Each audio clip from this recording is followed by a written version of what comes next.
Coba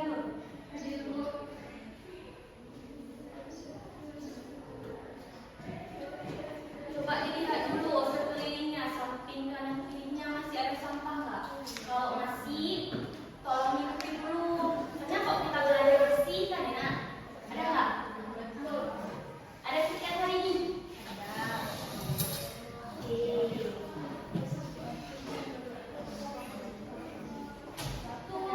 Pelajarannya boleh disimpan dulu, filmnya boleh disimpan dulu ya, karena nanti lagi simpan.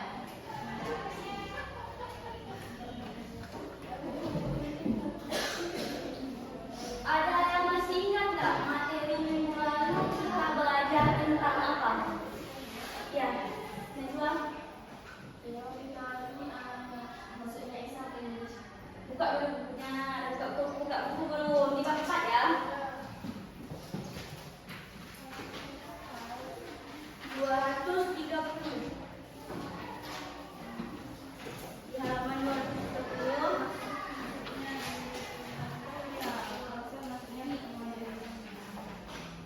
Jadi kan minggu lalu kita masih membahas tentang teori-teori masuknya agama Islam ke Indonesia. Ada yang masih ingat nggak teori apa aja? Di pertemuan minggu lalu ada 3 teori. Nah, apa aja tuh? Teori Gujarat, teori Mekah, teori Persia. Ya betul, minggu lalu kita belajar tentang teori masuknya agama Islam ke Indonesia. Itu ada teori Gujarat, teori Mekah, dan teori Persia. Nah untuk hari ini kita melanjutkan tentang jalur-jalur penyebaran Islam di Indonesia.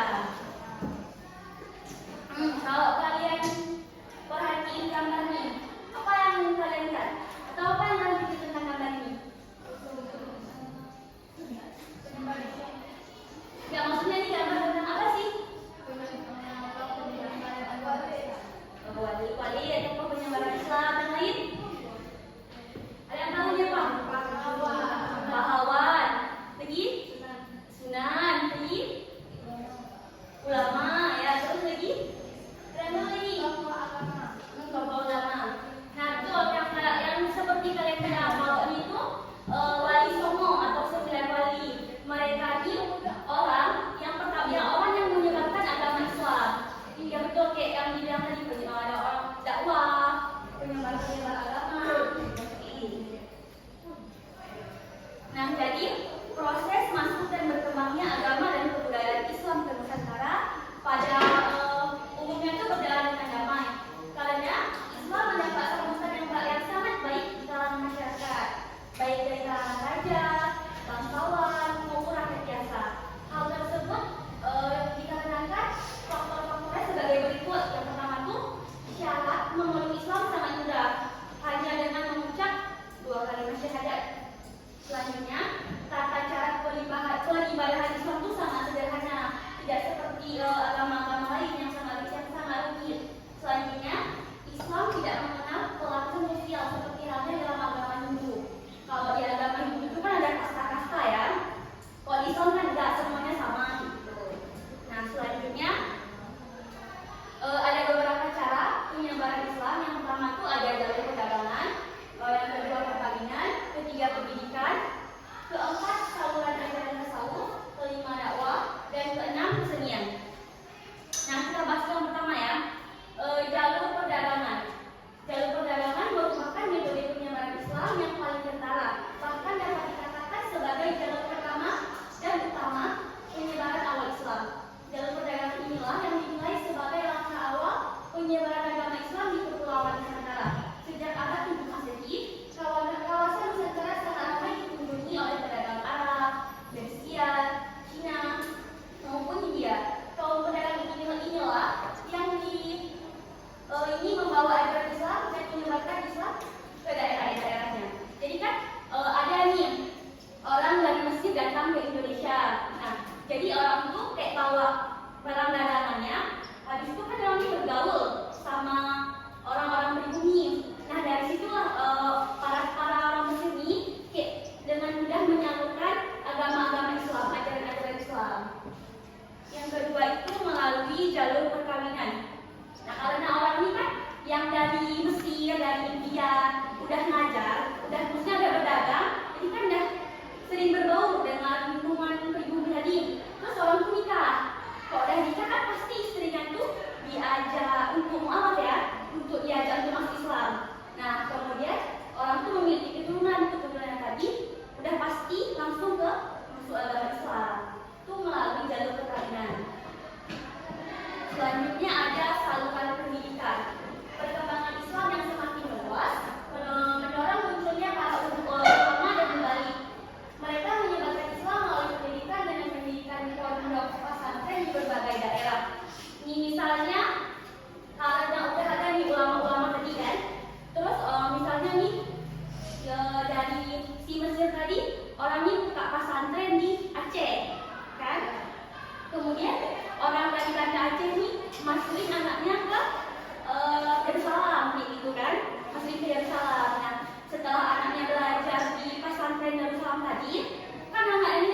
Waktunya 1 menit lagi ya. Dah, betul. Dah siap semua kelompok? Dah siap berarti ya. Sebelum kita presentasikan hasil diskusi kalian ke depan, ini aku kasih speaking untuk kalian nih. Dekat bosan kalian. Dengar apa-apanya ya. Kalau ibu bilang pagi, kan tepuk 1 kali. Kalau ibu bilang siang, kan tepuk 2 kali. Sore 3 kali. Tapi kok malam, kan nggak bertepuk. Kadang kurang tidur. Nanti. Siap ya? Siap ya presentasi semuanya ya? Oke, kita mulai ya. Ini percobaan nih. Tepuk siang. Kan? Ini kan presentasi bilang ya. Ini serius nih. Nanti yang salah, suruh ke depannya nih. Makanya harus konsentrasi sebelum kalian. Oke, semua ya mulai nih ya. Oke. Tepuk pagi. Tepuk siang. Tepuk sore. Tepuk malam. Tepuk sore.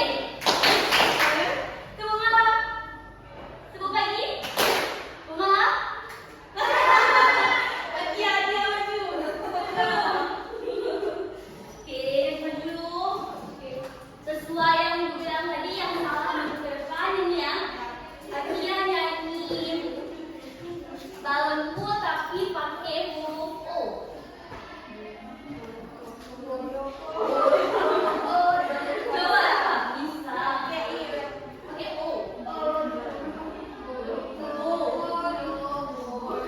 Oke, tepuk tangan. Ini untuk pembelajaran ya. Lain kali kalian harus konsentrasi. Silakan duduk. Terima kasih ya. Silakan ada konsentrasi semua.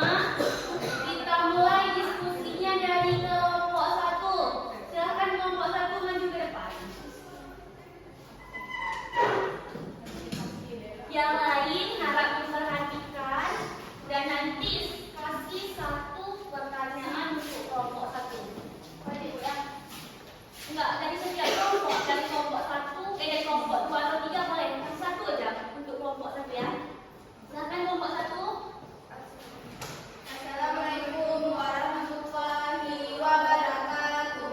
Waalaikumsalam warahmatullahi wabarakatuh. Kami dari kelompok 1 ingin mempresentasikan hasil kerja kelompok kami. Jalur-jalur penyebaran Islam di Indonesia. Penyebaran agama Islam di Indonesia melalui perdagangan. Perdagangan merupakan metode penyebaran Islam yang paling kentara, bahkan dapat dikatakan sebagai jalur pertama dan penyebaran awal Islam.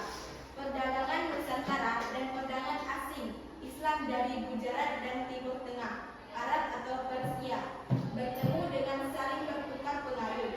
Para pedagang itu menjalin kontrak dengan para adipati wilayah-wilayah pesisir dan perlahan-lahan masuk ke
pertanian, perdagangan dan lain-lain.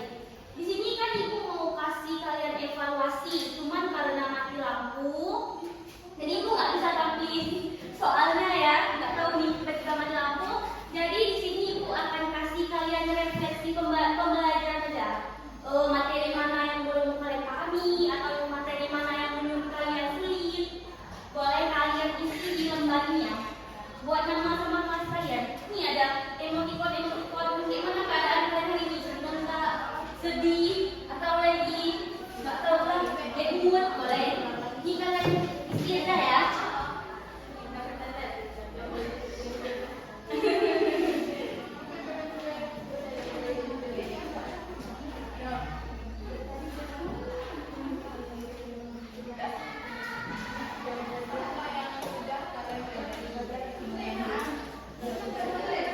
Silakan isi masing-masingnya, jangan ikut.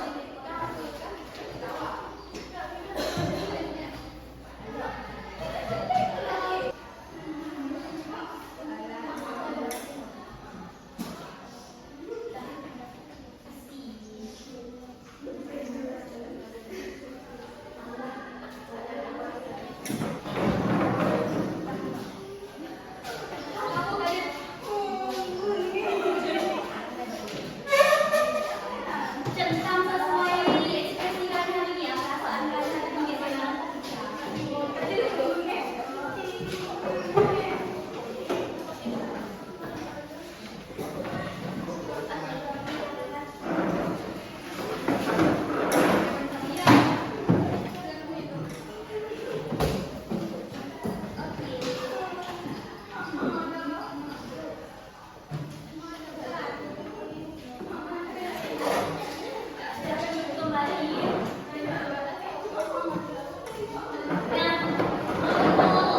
Selanjutnya kita akan membahas tentang kerajaan-kerajaan Islam yang ada di Indonesia. Ibu mau untuk di rumah kalian cari tentang kerajaan-kerajaan Islam yang ada di Aceh. Kalian buat nama kerajaannya, habis itu letaknya di mana. Dah itu aja. Pribadi buat pribadi tugas ya. Untuk tugasin aja minggu depan nanti sebelum materi ibu minta dulu tugasnya. Sekian.